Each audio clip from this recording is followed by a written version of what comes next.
أصابهم سيئات ما عملوا، پس انہوں نے جو کام کیا اس کی برائیاں انہیں پہنچیں، یعنی برے کا انجام برا ہوا.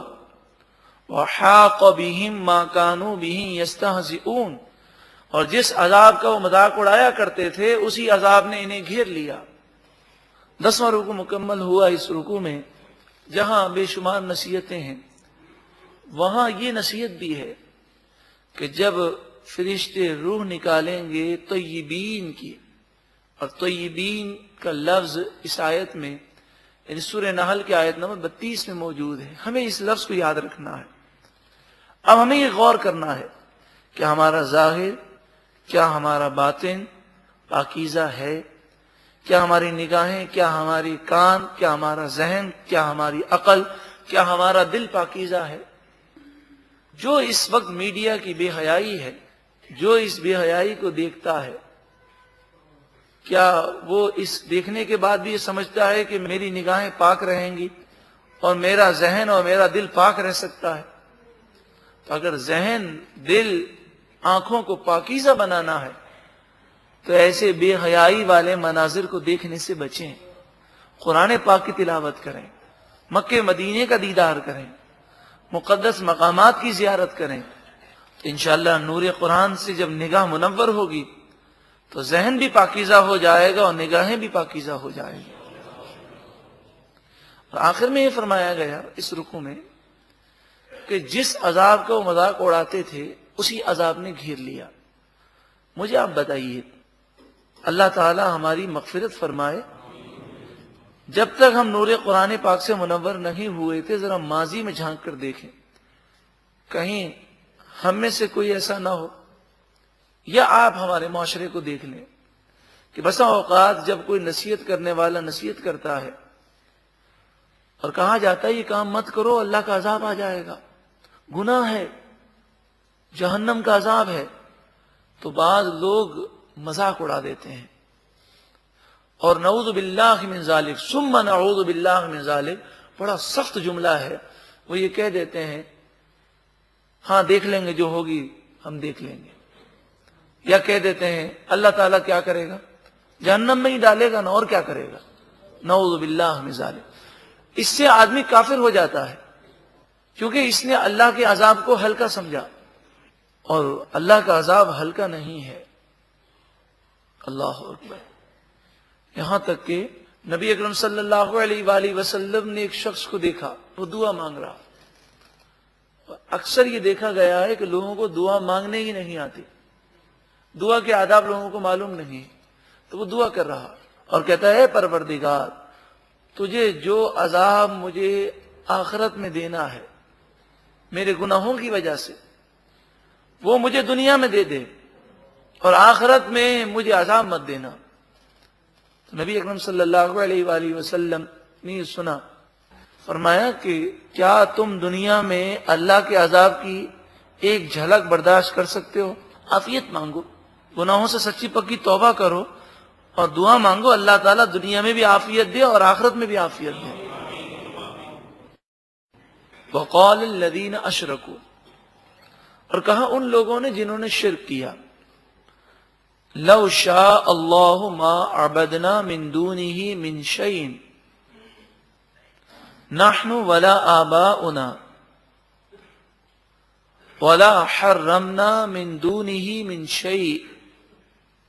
اگر اللہ تعالی چاہتا تو ہم کسی چیز کو نہ پوجتے اللہ کو چھوڑ کر، ہم بھی نہ پوچھتے اور ہمارے آباء و اجداد بھی نہ پوچھتے، اور نہ ہی ہم اپنی طرف سے کسی چیز کو حرام قرار دیتے.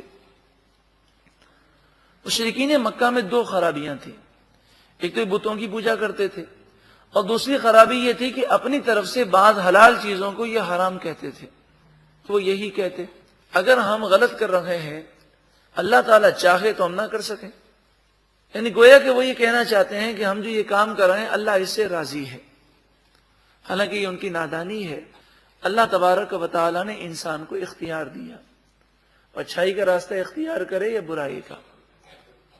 تو اب اگر کوئی برائی کا راستہ اختیار کرتا ہے تو وہ اس کا اپنا نقصان ہے، اور ویسے بھی برائی کی نسبت اللہ کی طرف کرنا یہ بے ادبی ہے. کذالک، اسی طرح فعل الذین من قبلہم، جو ان سے پہلے تھے انہوں نے بھی یہی کرتوت کیے اور اسی طرح کی باتیں کہیں. فَهَلْ عَلَى الرُّسُلِ إِلَّا الْبَلَاغُ الْمُبِينُ، پس رسولوں پر صرف واضح بات کا پہنچا دینا ہے. اب جو عمل نہیں کرے گا اس کا اپنا نقصان ہے. اسی طرح مبلغ کا پیغام پہنچ جائے، وہ نیکی کی دعوت دے دے، برائی سے روکنے کی کوشش کر لے، اب جو عمل نہیں کرے گا وہ خود اس کا ذمہ دار ہے. لیکن مبلغ کو پوری کوشش کرنی چاہیے. ہر مسلمان مبلغ ہے. مبلغ سے یہ مراد نہیں کہ آپ باقاعدہ بہت بڑے عالم ہو، جو اچھی باتیں آپ کو معلوم ہیں دوسروں کو بتائیں، جو بری باتیں آپ کو معلوم ہیں اس سے لوگوں کو روکنے کی کوشش کریں. بلکہ حقیقت یہ ہے کہ جو یہ چاہتا ہو میں نیک بن جاؤں، اسے چاہیے کہ وہ نیکی کا پیغام عام کر دے. چونکہ امام غزالی علیہ رحمہ فرماتے ہیں جس بات کو زبان سے بار بار کہا جائے اس کا اثر دل پر پڑ جاتا ہے. تو جب بار بار وہ زبان سے نیکی کی دعوت دے گا اور لوگوں کے سامنے برائی کی مذمت کرے گا تو ایک نہ ایک دن اس کے دل میں بھی نیکیوں کی محبت پیدا ہو جائے گی اور گناہوں سے نفرت اسے بھی نصیب ہو جائے گی. وَلَقَدْ، اور بے شک، بَعَثْنَا، ہم نے بھیجا، فِي كُلِّ أُمَّةٍ رَسُولًا، ہر امت میں ایک رسول بھیجا، أَنِ اعْبُدُوا اللَّهَ، کہ آپ ان لوگوں سے کہہ دیں اے لوگوں تم صرف اللہ کی عبادت کرو. وَاجْتَنِبُوا الطَّاغُوتَ، اور شیطان سے بچو. فَمِنْهُمْ مَنْ هَدَى اللَّهُ، پس ان میں سے بعض وہ ہیں جنہیں اللہ نے ہدایت عطا فرمائی اور انہوں نے رسولوں کی بات کو تسلیم کر لیا. وَمِنْهُمْ مَنْ حَقَّتْ عَلَيْهِ الضَّلَالَةُ، اور ان میں سے بعض وہ ہیں جن پر گمراہی ثابت ہو چکی اور وہ گمراہ ہو گئے. فَسِيرُوا فِي الْأَرْضِ، پس زمین میں سیر کرو، چلو پھرو. یہ تفریح کے لیے نہیں ہے بلکہ عبرت حاصل کرنے کے لیے. فَانظُرُوا، پھر دیکھو، کیف کان عاقبۃ المکذبین، جھٹلانے والوں کا کیسا برا انجام ہوا. ان تحرص علی ہداہم، اگر تم ان کی ہدایت پر حریص ہو جاؤ، یعنی تمہاری یہ خواہش ہو کہ یہ سارے لوگ ہدایت پذیر ہو جائیں، تو یہ خواہش تو بہت اچھی ہے. فإن اللہ لا یہدی من یضل، پس اللہ تعالی جسے گمراہ کر دے اسے ہدایت نہیں دیتا. مراد یہ کہ جس سے اللہ ناراض ہو گیا ہے اسے ہدایت نصیب نہیں ہوگی. تو تم تبلیغ دین جاری رکھو، تمہیں ثواب ملے گا. وما لهم من ناصرین، اور ایسے لوگوں کا کوئی مددگار نہیں ہوگا. وَأَقْسَمُوا بِاللَّهِ جَهْدَ أَيْمَانِهِمْ، اور ان لوگوں نے اللہ کی پختہ قسمیں کھائیں اور بار بار قسمیں کھا کر ان کافروں نے کہا لا یبعث اللہ من یموت، کہ جسے اللہ تعالی موت دیتا ہے، جو مر جاتا ہے اسے اللہ تعالی دوبارہ زندہ نہیں کرے گا. یہ کافروں نے قسمیں کھا کھا کر کہا بلا، ہاں کیوں نہیں، یقیناً اللہ تعالی ہر مرنے والے انسان کو، جن کو دوبارہ زندہ فرمائے گا. وعدن علیہ حقا، یہ سچا وعدہ ہے. ولکن اکثر الناس لا یعلمون، لیکن اکثر لوگ اسے جانتے نہیں ہیں. لیبین لهم الذی یختلفون فیہ، اس لیے کہ اللہ انہیں صاف بتا دے جس بات میں جھگڑتے تھے. وَلِيَعْلَمَ الَّذِينَ كَفَرُوا، اور اس لیے تاکہ کافر جان لیں انہم کانوا کاذبین، بے شک وہ جھوٹے ہیں. اور جہاں تک اللہ کی طاقت کا تعلق ہے، اللہ تبارک و تعالی کی قدرت وہ تو بہت بڑی ہے، وہ تو ہر چاہت پر قادر ہے، تو وہ جو چاہے کر سکتا ہے۔ کافر یہ نہ سمجھیں کہ اللہ تبارک و تعالی کا ہم مقابلہ کر لیں گے، یہ تو اس کی مشیت ہے کہ اس نے ڈھیل دی ہے۔ انما قولنا للشیء اذا اردناہ ان نقول له کن، جب ہم کسی چیز کا ارادہ کرتے ہیں تو ہم اس سے صرف فرماتے ہیں کن، ہو جا، فیکون، تو وہ فوراً ہو جاتی ہے۔ اے کن فیکون کے مالک ہم پر بھی کرم کر دے، اور ایسا کرم کر دے کہ ہم ہمیشہ کے لیے نیک اور پرہیزگار بن جائیں، اور ایسے کام ہم کریں جس سے تو ہمیشہ کے لیے ہم سے راضی ہو جائے۔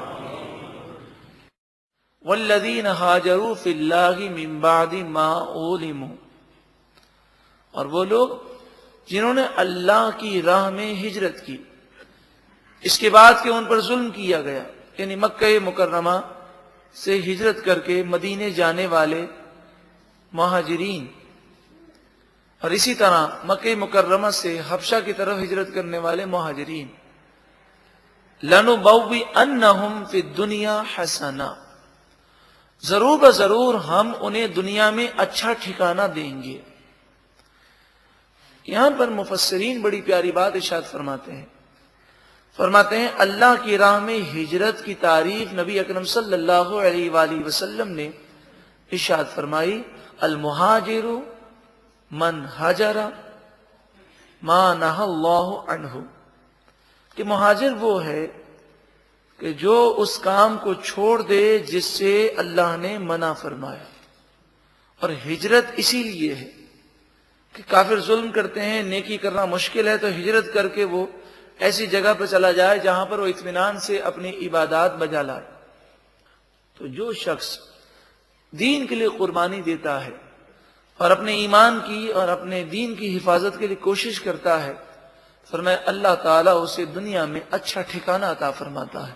وَلَأَجْرُ الْآخِرَةِ أَكْبَرُ، اور آخرت کا اجر سب سے بڑا ہے۔ لَوْ كَانُوا يَعْلَمُونَ، کاش کہ وہ جانتے ہوتے۔ الَّذِينَ صَبَرُوا، وہ لوگ جنہوں نے صبر کیا۔ وَعَلَىٰ رَبِّهِمْ يَتَوَكَّلُونَ، اور اپنے رب پر انہوں نے بھروسہ کیا، انہیں خوب خوب برکتیں نصیب ہوں گی۔ وَمَا أَرْسَلْنَا مِن قَبْلِكَ إِلَّا رِجَالًا نُوحِي إِلَيْهِمْ، ہم نے آپ سے پہلے مردوں ہی کو بھیجا جن کی طرف ہم وحی فرماتے، یعنی انبیاء ہمیشہ مرد بنائے گئے۔ تو کافر آپ کے نبی ہونے پر جو اعتراض کرتے ہیں اس کا جواب ہے اللہ تعالی مردوں کو، انسانوں کو نبی بناتا ہے اور انہیں مقام، مرتبہ اور فضیلت اور مناقب عطا فرماتا ہے۔ فَاسْأَلُوا أَهْلَ الذِّكْرِ، تم پوچھو اہل علم سے، ان کنتم لا تعلمون، اگر تم جانتے نہیں ہو۔ مفسرین فرماتے ہیں کہ یہ آیت گو کہ مراد اور شان نزول تو آپ سن چکے، لیکن یہ آیت حکم کے لحاظ سے عام ہے، ہر شخص پر یہ لازم ہے کہ جو ضروری بات اسے معلوم نہ ہو وہ اہل علم سے ضرور معلوم کرے، اور یہ خیال کرنا کہ معلوم نہیں ہوگا تو جان چھوٹ جائے گی، یہ غلط ہے۔ اس لیے کہ فَاسْأَلُوا یہ امر کا صیغہ ہے، حکم ہے، تو جو ضروری چیز نہ معلوم ہو وہ پوچھنا واجب ہے، اور اگر اس کا سیکھنا فرض ہوگا تو پوچھنا فرض ہوگا۔ اس طرح اگر کوئی گناہ کر لے گا، یہ غلطی کرے گا، تو اس پر ڈبل گناہ ہے، ایک تو علم حاصل نہ کرنے کا گناہ اور دوسرا غلطی کرنے کا گناہ۔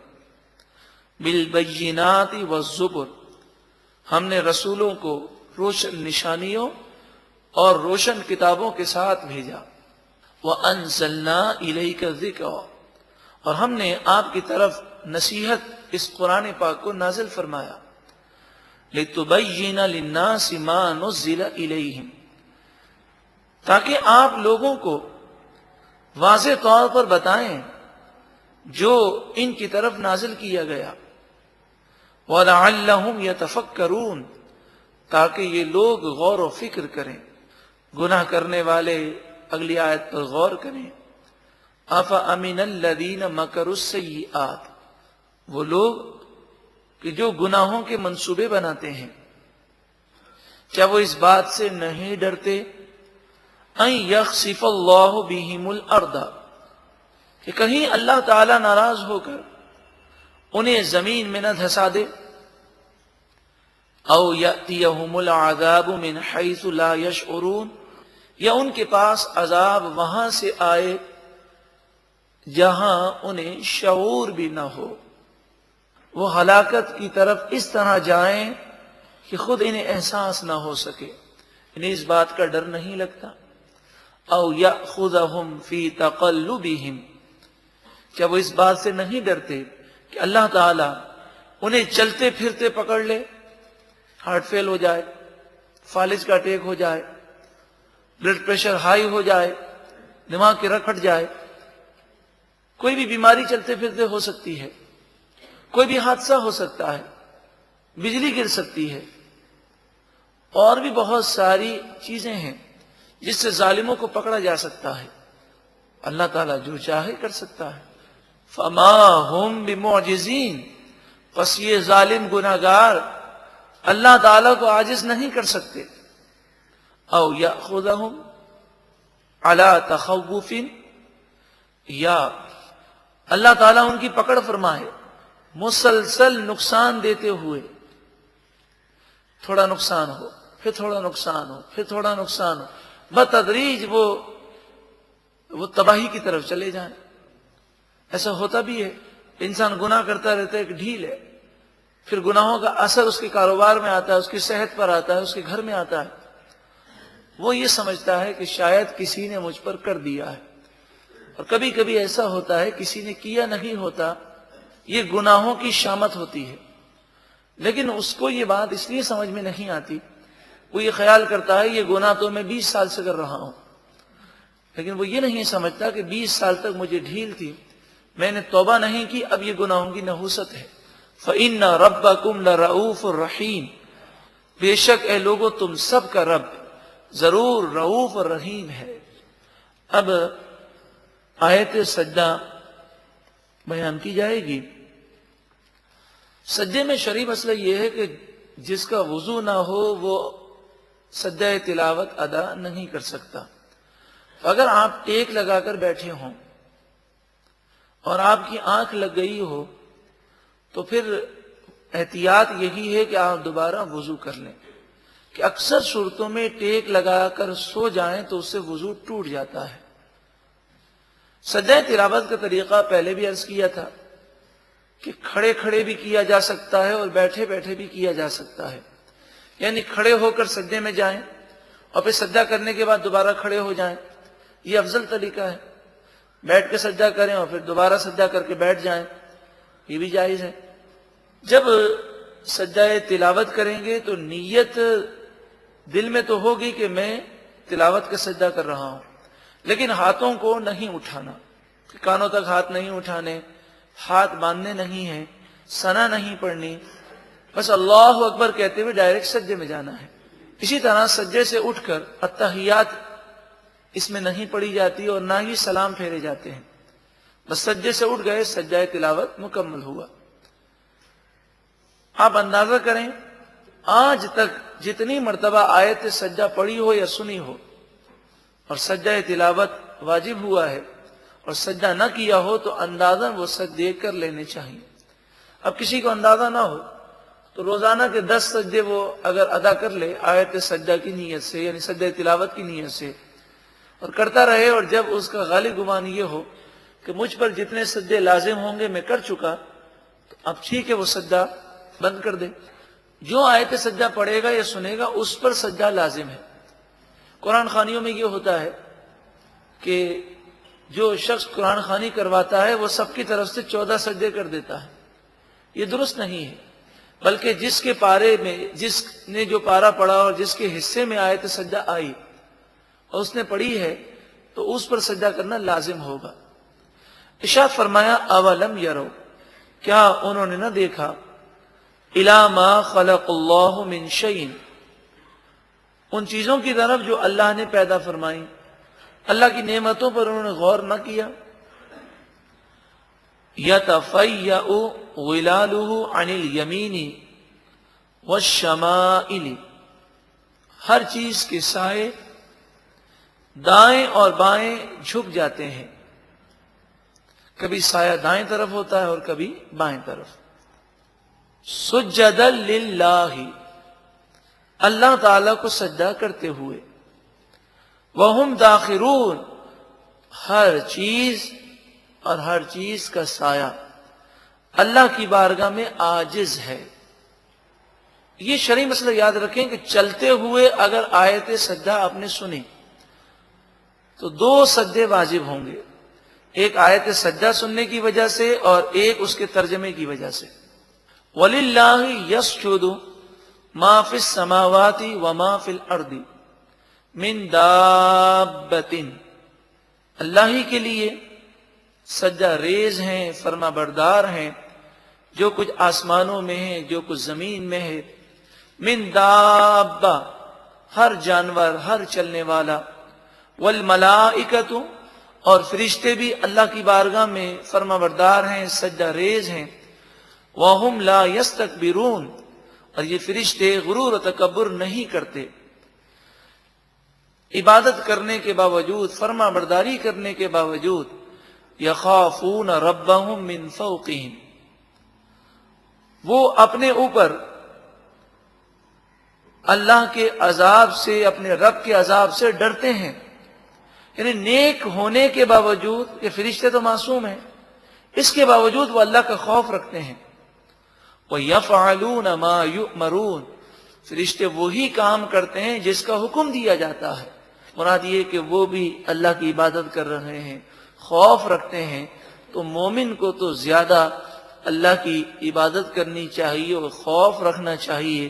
یہ آیت سجدہ اس وجہ سے ہے کہ جب اس کا ذکر کیا گیا تو مومن بندہ سجدے میں گر جاتا ہے اور اپنے حال سے گویا کہ کہتا ہے اے پروردگار ہم بھی تیرے فرما بردار ہیں اور تیری بارگاہ میں جھکنے والے ہیں۔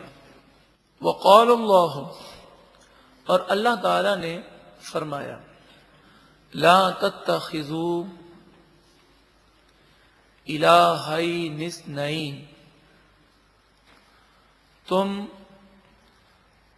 دو خدا نہ بناؤ، یعنی اللہ کے سوا کسی اور کی پوجا نہ کرو۔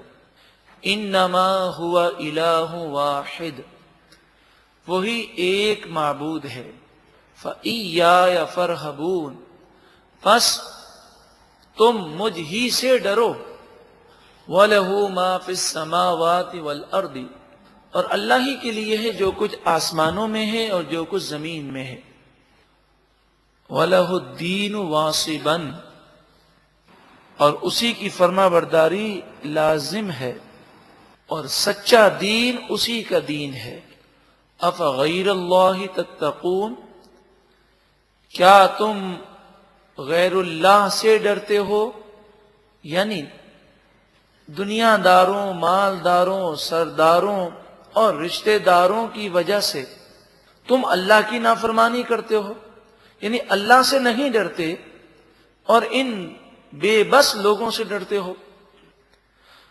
وَمَا بِكُم مِّن نِّعْمَةٍ فَمِنَ اللَّهِ، تمہارے پاس جو بھی نعمت ہے وہ اللہ کی طرف سے ہے۔ ثُمَّ إِذَا مَسَّكُمُ الضُّرُّ، پھر جب تمہارے پاس تکلیف آتی ہے، فَإِلَيْهِ تَجْأَرُونَ، پھر تم اللہ ہی کی طرف پناہ مانگتے ہو، اللہ ہی سے دعا مانگتے ہو۔ ثم پھر اذا کشف الضر عنکم، جب اللہ تعالی تم سے تکلیف کو دور کر دیتا ہے۔ اذا فریق منکم، مشرکین مکہ کا رد کیا گیا اور فرمایا اے مشرکین مکہ تم میں سے ایک گروہ ایسا ہے ربہم یشرکون کہ وہ اپنے رب کے ساتھ بتوں کو شریک ٹھہراتا ہے، شرک کرتا ہے. کیونکہ یہ مشرکین مکہ کا رد ہے. مسلمان کو یہ سوچنا چاہیے کہ جب مصیبت آتی ہے تو ہم کتنا اللہ کا ذکر کرتے ہیں. کسی کا گھر میں انتقال ہو جائے تو ٹی وی بند ہو جاتا ہے، ہمارے گھر میں موسیقی آوازیں نہیں آتی. اور اگر اللہ تعالیٰ نے ہمیں نعمتیں دی، خوشی کا موقع دیا، تو ہم خوب نافرمانی کریں گے. لِيَكْفُرُوا بِمَا آتَيْنَاهُمْ، تاکہ وہ کفر کریں، انکار کریں ان چیزوں کا جو ہم نے انہیں عطا کیا. جو نعمتیں ہم نے دی ہیں وہ اس کی ناشکری کرتے ہیں. فَتَمَتَّعُوا، پس اے کافروں تھوڑی زندگی کا نفع اٹھا لو. فَسَوْفَ تَعْلَمُونَ، پھر ان قریب تم جان لو گے کہ برے لوگوں کا انجام برا ہے. وَيَجْعَلُونَ لِمَا لَا يَعْلَمُونَ، جس چیز کو خود نہیں جانتے اس چیز کے لیے، یعنی اس بے جان بتوں کے لیے، نصیباً وہ حصہ مقرر کرتے ہیں. مما رزقناہم، اس سے جو ہم نے انہیں روزی دی. وہ جانور کو حرام قرار دے دیتے اور کہتے یہ بت کے لیے ہے، اب نہ اس پر ہم سواری کریں گے نہ اس سے کوئی فائدہ اٹھائیں گے. تو اللہ کی قسم، لَتُسْأَلُنَّ، ضرور بضرور تم سے سوال کیا جائے گا، عَمَّا كُنْتُمْ تَفْتَرُونَ، ان باتوں کے بارے میں جو تم اپنی طرف سے گڑھ لیتے ہو.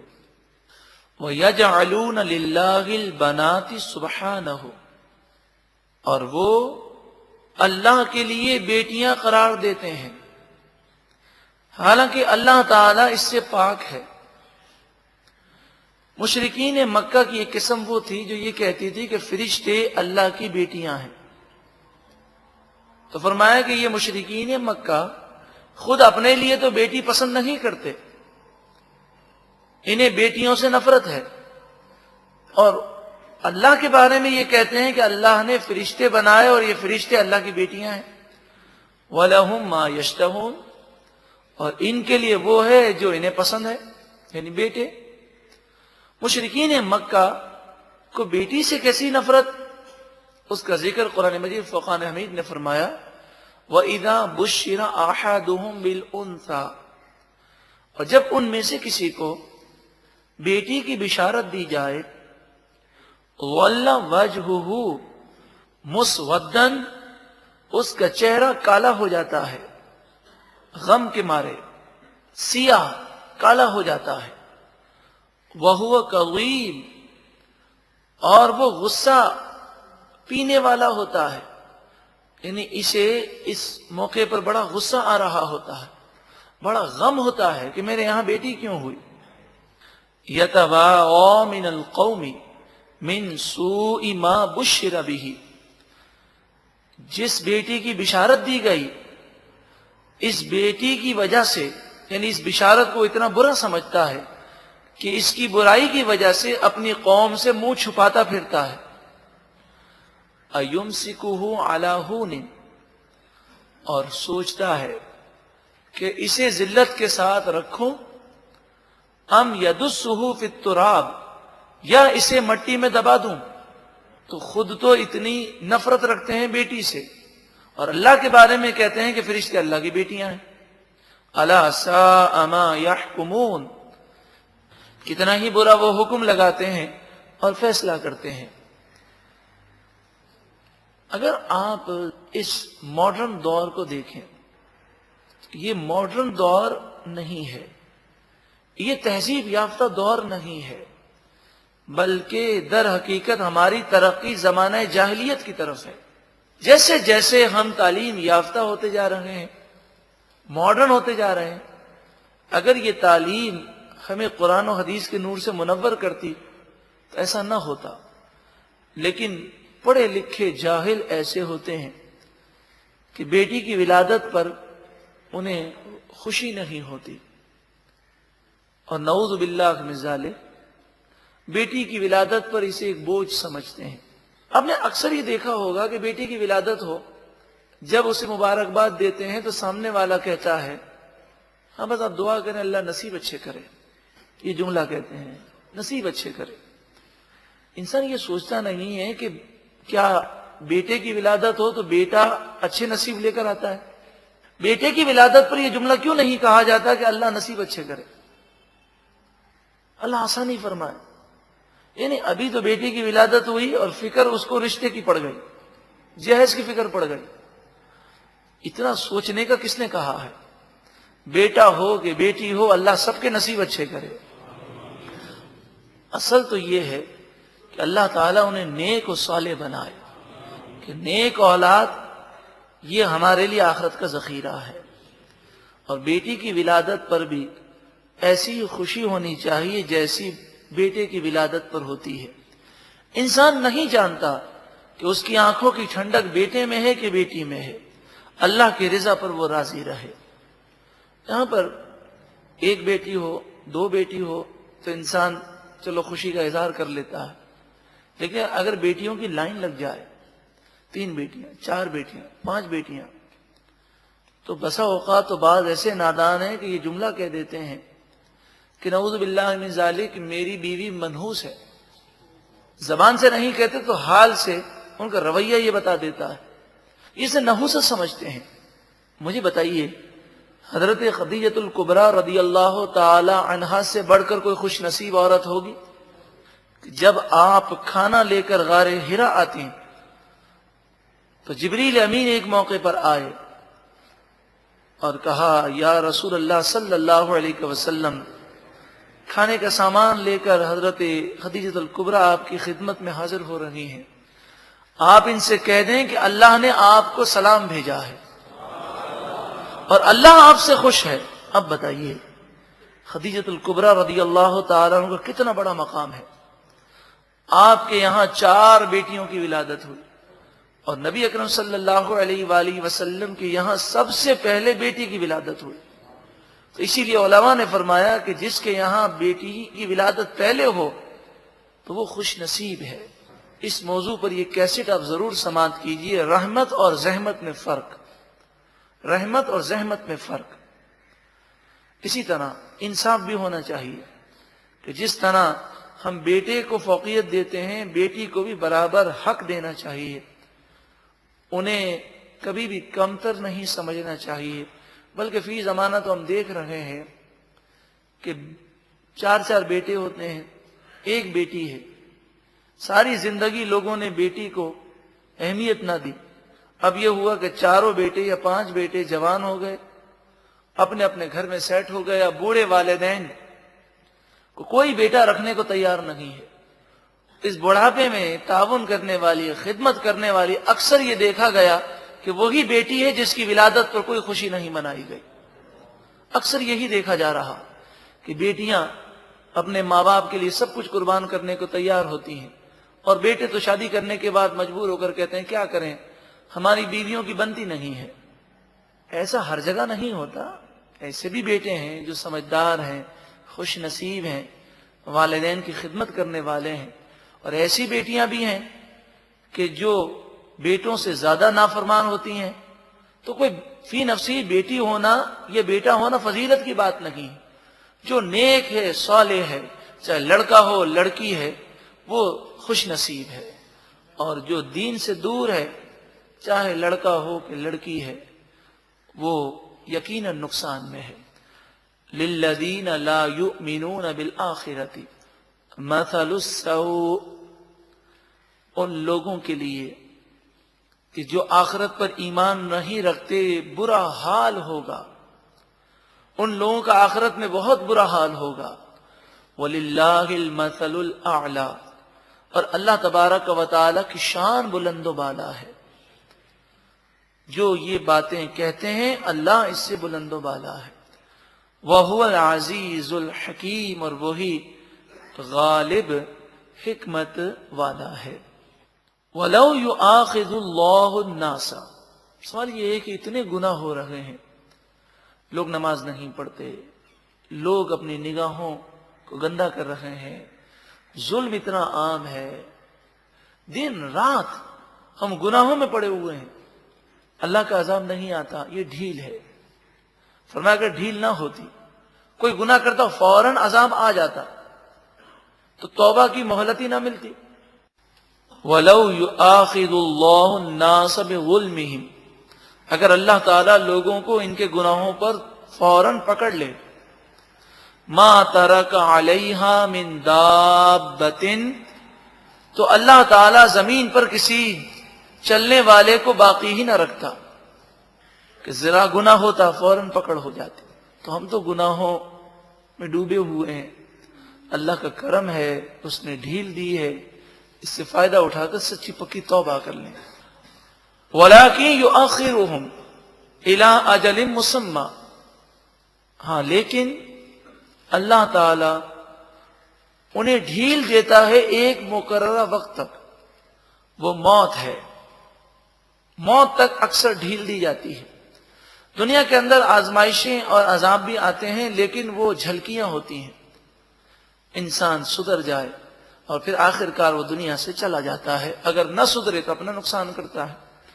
فَإِذَا جَاءَ أَجَلُهُمْ، اور جب ان کی موت کا وقت آ جائے گا، لَا يَسْتَأْخِرُونَ سَاعَةً وَلَا يَسْتَقْدِمُونَ، تو نہ وہ ایک لمحہ آگے ہو سکیں گے، نہ ایک لمحہ پیچھے ہو سکیں گے، مقررہ وقت پر موت آئے گی۔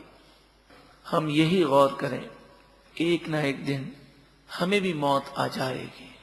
قرآن و حدیث کی باتیں ہمیں جھنجھوڑنے کے لیے کافی ہیں، ہمیں سب پتا ہے، ہر مسلمان جانتا ہے کہ کامیابی اللہ اور اس کے رسول کی فرما برداری میں ہے۔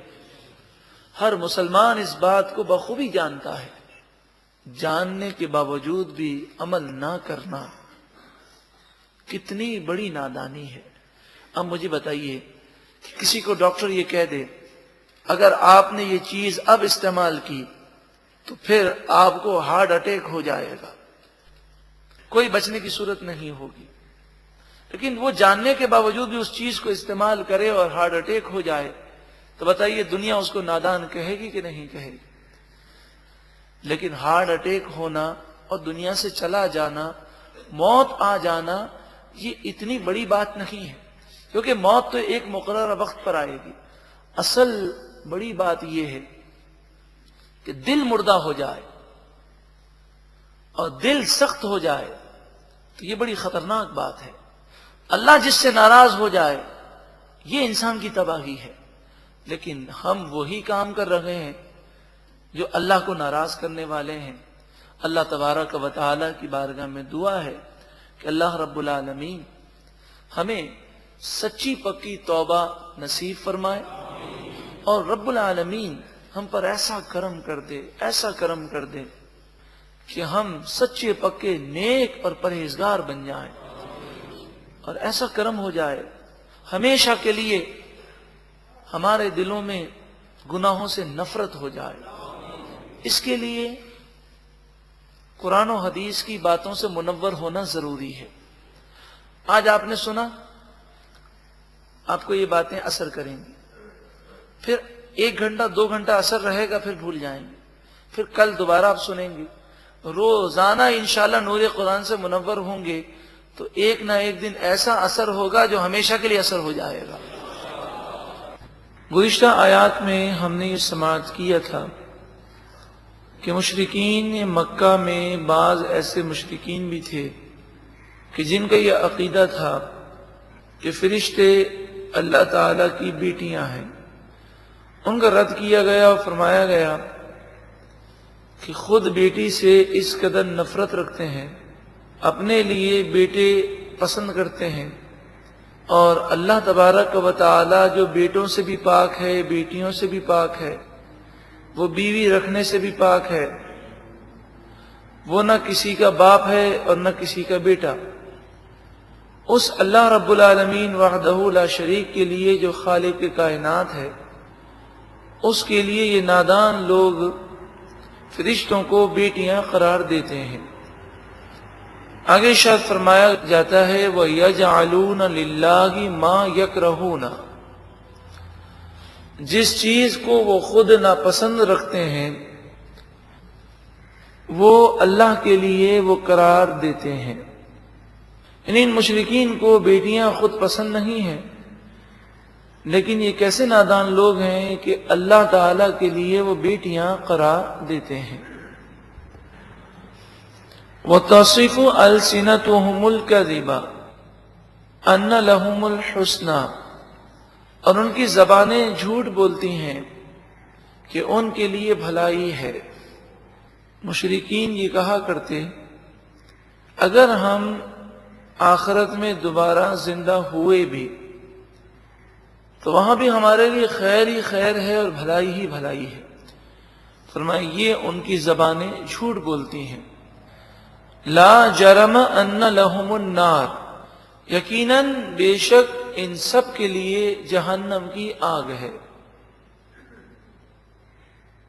وَأَنَّهُمْ مُفْرَطُونَ، اور بے شک وہ حد سے گزرے ہوئے لوگ ہیں. ایک تو ظلم کرتے ہیں، گناہ کرتے ہیں، شرک کرتے ہیں، کفر کرتے ہیں، آخرت پر یقین نہیں رکھتے، اور پھر اوپر سے یہ کہتے ہیں کہ اگر آخرت پہ ہمیں دوبارہ زندہ ہونا ہوا تو جس طرح دنیا میں مسلمان غریب ہیں اور ہم مالدار ہیں تو آخرت میں بھی ہمارے لیے ہی بھلائی ہوگی. وَأَنَّهُمْ مُفْرَطُونَ، اور بے شک یہ لوگ حد سے بڑے ہوئے ہیں. تَاللَّهِ، اللہ کی قسم، لَقَدْ أَرْسَلْنَا إِلَىٰ أُمَمٍ مِّن قَبْلِكَ، بے شک ہم نے آپ سے پہلے کئی امتوں کی طرف رسولوں کو بھیجا. فَزَيَّنَ لَهُمُ الشَّيْطَانُ أَعْمَالَهُمْ، بس ان کافروں کے لیے شیطان نے ان کے اعمال مزین کر دی ہے.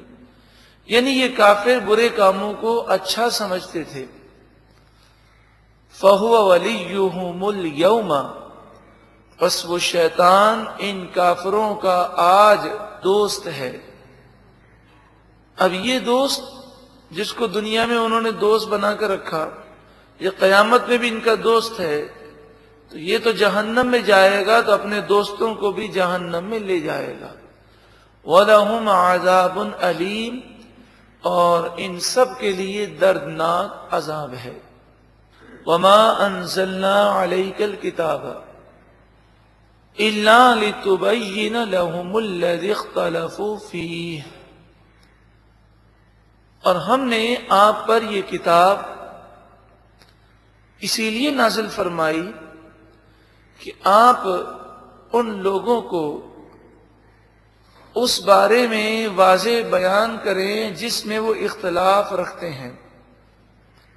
تو ان کی جو اختلافی باتیں ہیں اس میں جو حق ہے اس کو واضح کر دیں. وَهُدًى، اور ہدایت، وَرَحْمَةً لِقَوْمٍ يُؤْمِنُونَ، اور رحمت اس قوم کے لیے جو یقین رکھتی ہے، ایمان رکھتی ہے. یعنی یہ قرآن پاک ہدایت بھی ہے اور رحمت بھی ہے.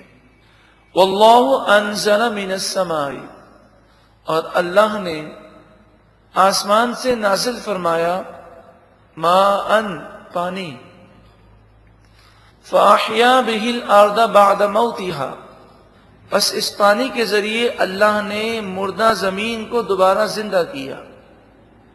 زمین بنجر تھی، پانی کے ذریعے سرسبز و شاداب ہو گئی، اس میں جان پیدا ہو گئی. إِنَّ فِي ذَلِكَ لَآيَةً لِقَوْمٍ يَسْمَعُونَ، بے شک ان تمام باتوں میں اس قوم کے لیے نشانی ہے جو سنتی ہے. سننے سے مراد یہاں پر ماننا ہے. جیسا کہ آپ کو یہ عرض کیا تھا کہ قرآن مجید فرقان حمید میں یہ الفاظ ہیں کہ مردے نہیں سنتے. یہاں مردوں سے مراد جسمانی مردے نہیں ہیں، دل کے مردے ہیں، یعنی کافر. اور سننے سے مراد مانتے نہیں ہیں. مردے نہیں سنتے یعنی جن کے دل مردہ ہیں وہ مانتے نہیں ہیں. اسی طرح یسمعون کے معنی سننا ہے، لیکن یہاں مراد ہے کہ بے شک ان تمام باتوں میں اس قوم کے لیے نشانی ہے جو سنتی ہے، یعنی سن کر مانتی ہے۔ اب 14ویں پارے کے 15ویں رکوع کا درس ہے وَإِنَّ لَكُمْ فِي الْأَنْعَامِ لَعِبْرَةً، اور بے شک تمہارے لیے جانوروں میں ضرور عبرت ہے، یعنی جانوروں کے بارے میں تم غور کرو تو اس میں بھی قدرت کی نشانیاں ہیں۔ نسقیکم مما فی بطونہ، ہم تمہیں وہ دودھ پلاتے ہیں کہ جو ان جانوروں کے پیٹ میں ہوتا ہے، من بین فرث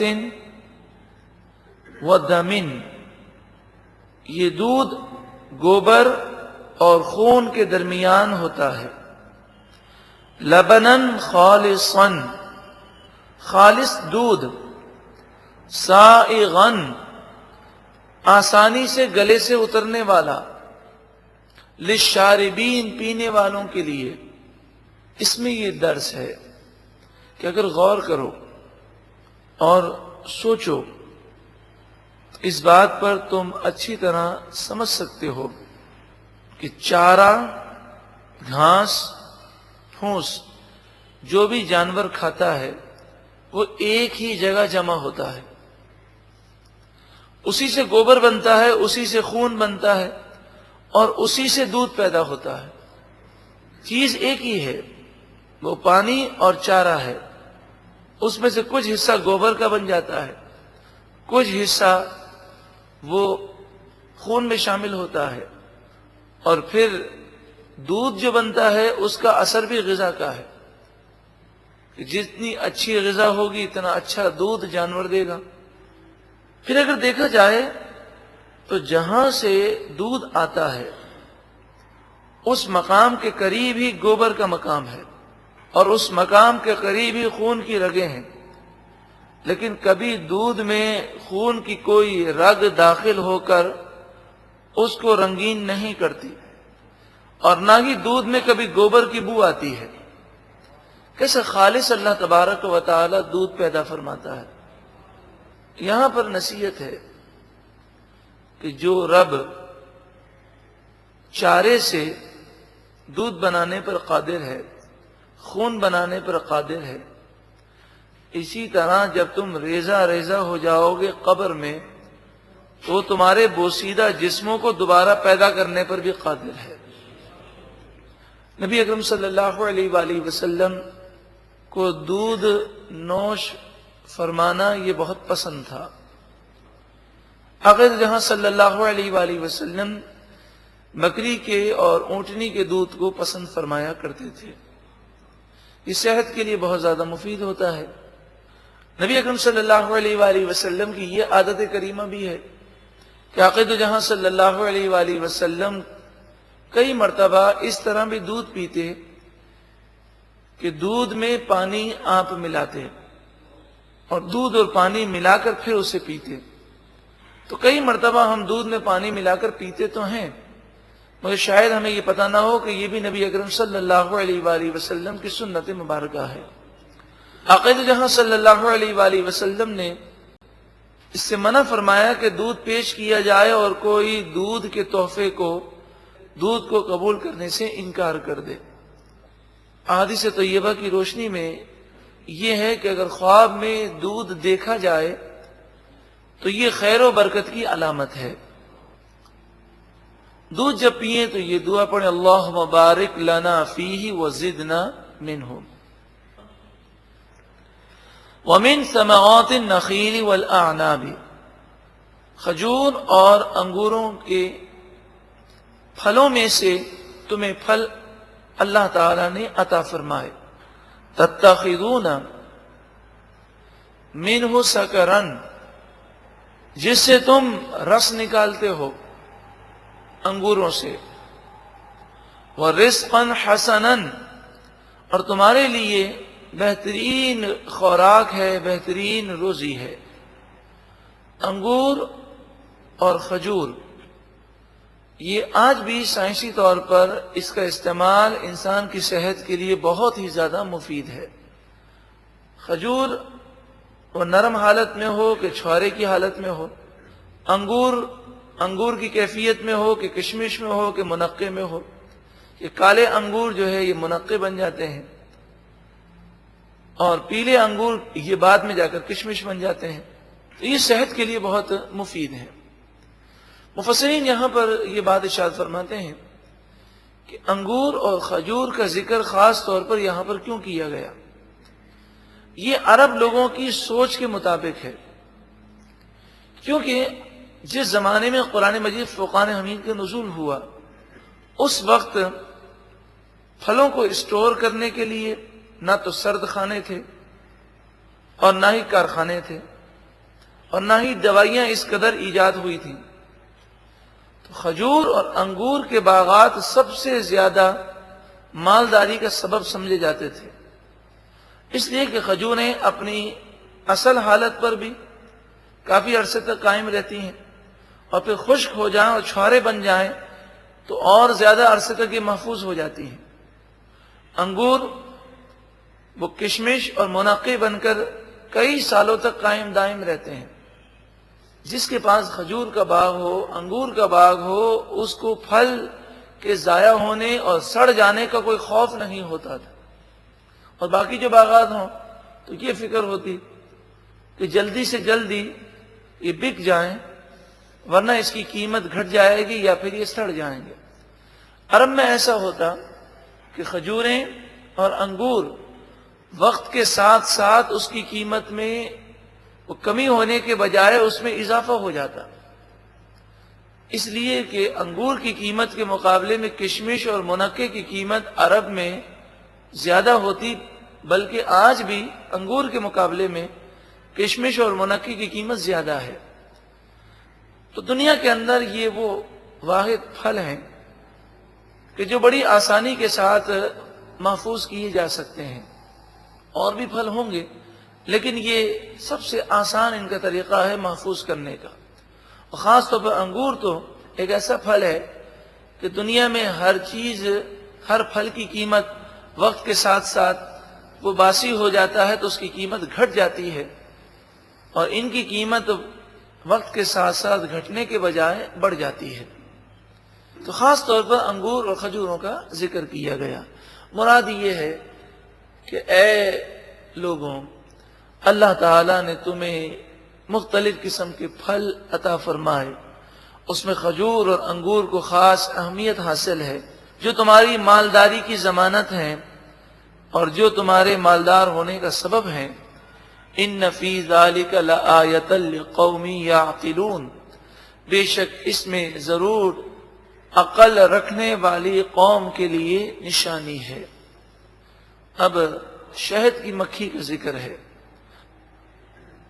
وَأَوْحَى رَبُّكَ إِلَى النَّحْلِ، شہد کی مکھی کے دل میں آپ کے رب نے یہ بات ڈالی، أَنِ اتَّخِذِي مِنَ الْجِبَالِ بُيُوتًا، کہ پہاڑوں میں اپنا چھتا بنا، وَمِنَ الشَّجَرِ، اور درختوں میں اپنا چھتا بنا، وَمِمَّا يَعْرِشُونَ، اور مختلف چھتوں میں اپنا چھتا بنا، ثم پھر کلی، اے شہد کی مکھی تو پی، چوس، من کل الثمرات، ہر قسم کے پھلوں سے اور پھولوں سے، فَاسْلُكِي سُبُلَ رَبِّكِ ذُلُلًا، پھر تو چل اپنے رب کے بتائے ہوئے راستوں میں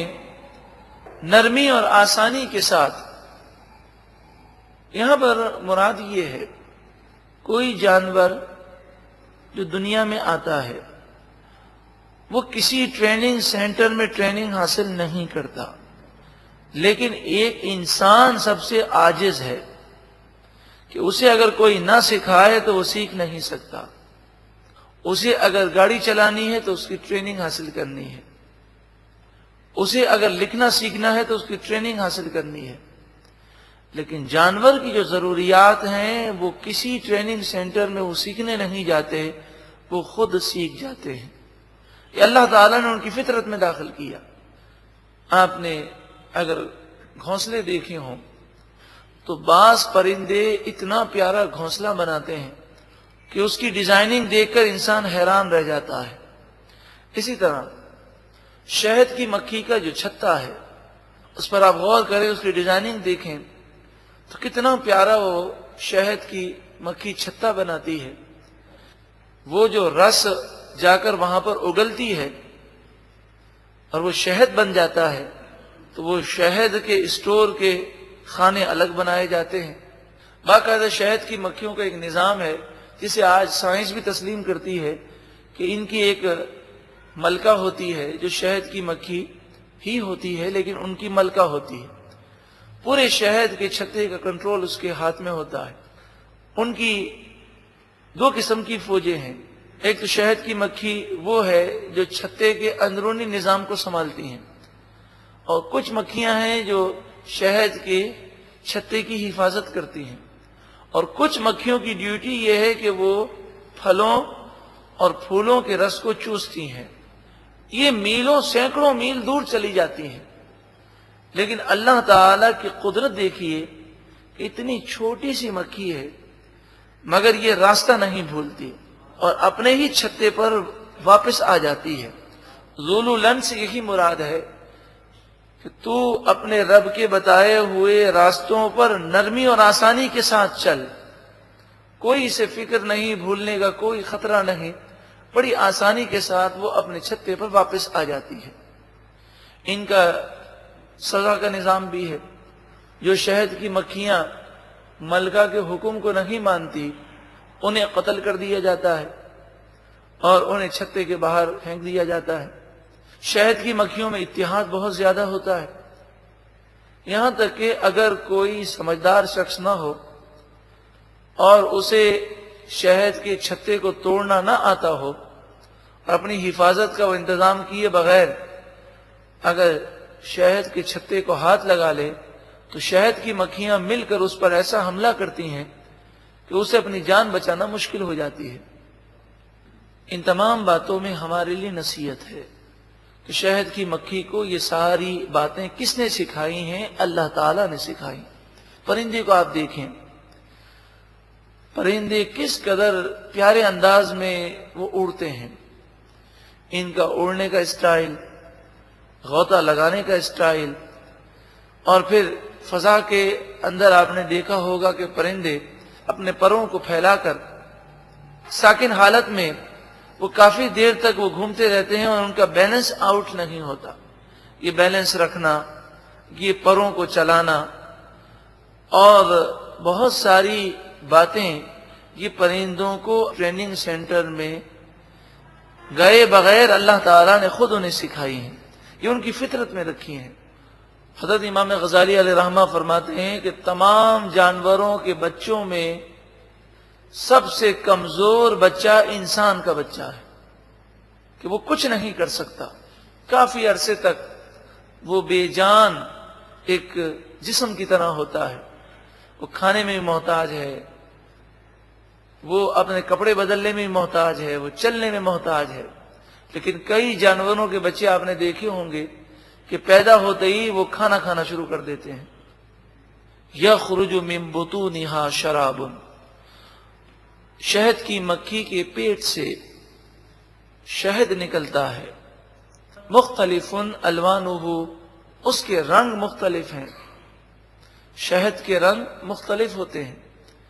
فیہ شفاء للناس، اس میں لوگوں کے لیے شفا ہے۔ اصلی شہد کسی کو مل جائے تو واقعی اس میں بڑی ہی پیاری شفا ہے۔ علماء نے اور بزرگوں نے بیان کیا کہ جس کے پاس اصلی شہد ہو وہ دن میں 1 مرتبہ 2 چمچ شہد کی اس میں پانی میں ڈال کر گھول کر اور بسم اللہ شریف پڑھ کر اسے پی لے، انشاءاللہ تعالی ہر قسم کے امراض سے وہ محفوظ رہے گا۔ مگر شہد ہونا چاہیے اصلی شہد۔ ان فی ذالک، بے شک اس میں لآیۃ لقوم یتفکرون، ضرور نشانی ہے اس قوم کے لیے کہ جو غور و فکر کرتی ہے۔ واللہ خلقکم، اور اللہ نے تمہیں پیدا کیا. ثم یتوفاکم، پھر اللہ تعالیٰ تمہیں موت دے گا. وَمِنْكُمْ مَنْ يُعَدُّ إِلَىٰ أَرْذَلِ الْأُمُرِ، اور تم میں سے کوئی عمر